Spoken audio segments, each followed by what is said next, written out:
So give us a sense of what the central bank governor and, for that matter, the government there is confronting in their economy. David, it's a beautiful day here in Chile, and behind me, as you say, is the Palacio de la Moneda, and on the corner there, you can see the central bank as well. Really clouding the outlook for Chile, though, is high inflation. We're talking about double-digit inflation accelerating at the fastest pace in decades. And the central bank governor, Rosana Costa, who I'm speaking to tonight, really has a challenging job.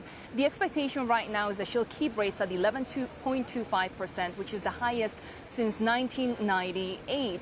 She's had a challenging job since she took the helm last year. Of course, we've seen really the incredible pressure on the peso against the U.S. dollar that reached record lows. Now, though, we do have a surging peso that's appreciated about 20% in the past 3 months, perhaps helping that inflationary pressure. But of course, political uncertainty in this country also continues, and now the expectation is that Chile will be the only South American nation to contract this year. Well, I was going to ask about that political issue specifically, because we like to have fiscal and monetary sort of moving hand in glove.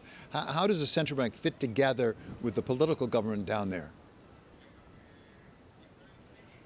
The government may be making things a little bit tougher for the central bank. We are expecting a spending package for social aid of $2 billion. Of course, this is very important for leftist President Gabriel Boric, who came in promising really to help the poor and middle class. And he's had a tough job as well. Right now, if we move to the right and we go 10 minutes, we are going to be at Plaza Italia, where hundreds of thousands of people gathered in 2019 for mass protests against economic inequality. Now, we are, of course, seeing more stability these days, but the rewriting of the Constitution continues after a failed attempt last year where Chileans thought it went too far. Now this week, they've announced that they have the members of the committee to outline the new charter. It's expected to be more moderate than last year's, but that political process can be difficult. Shery, if you would, just go north of the border there into Peru, go up past Arica into Peru. That is even a more troubled situation. What is going on right now in Peru? And really is that narrative of the left, right? We saw the impeachment of President Pedro Castillo and a new president being installed, his vice president, Dina Boluarte. Now, today we've learned that leftist parties are trying to impeach her as well.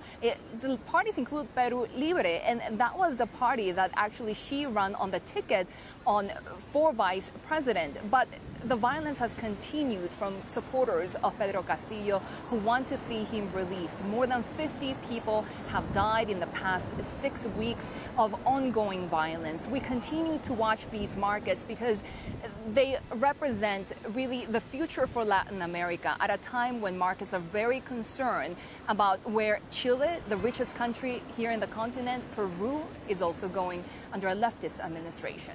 So what is going on with the economy in Peru? I mean, you've discussed some of the challenges for the Chilean economy, but it is a strong economy in many respects for Latin America. What about Peru?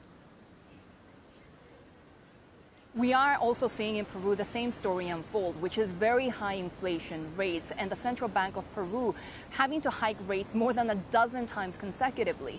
The economy, though, is accelerating very fast, which is, of course, one of the reasons why Peru's central bank has had to try to rein in that very exuberant economic activity as well as inflationary pressures. So we continue to watch what's happening, but the protests have affected many different industries in Peru, including tourism, agriculture, mining. Of course, mining is a very important sector for the Peruvian economy, which has also taken a hit. We continue to watch if the operations at those mines can continue.